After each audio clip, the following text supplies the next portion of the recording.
My name is Terry Green.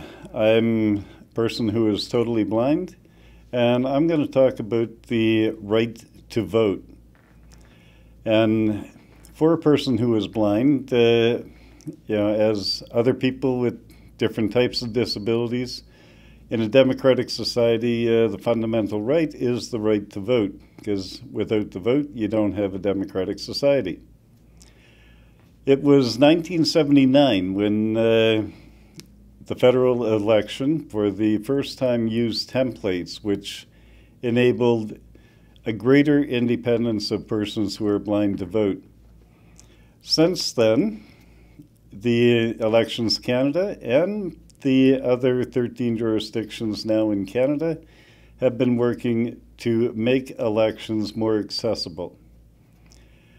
We now do have polling stations that are primarily accessible to persons in wheelchairs.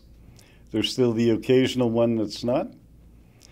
We have in just about every election templates for persons who are blind to be able to vote independently.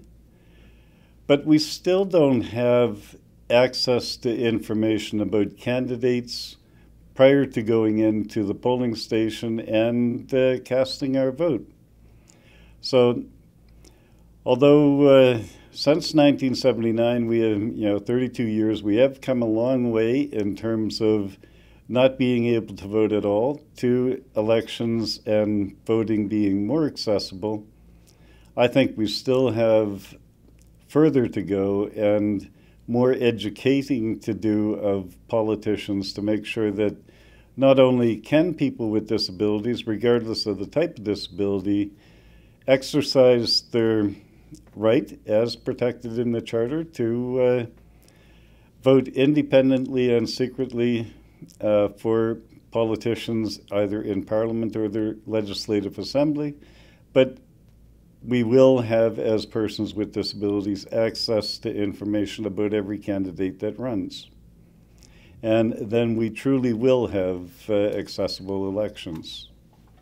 Thank you.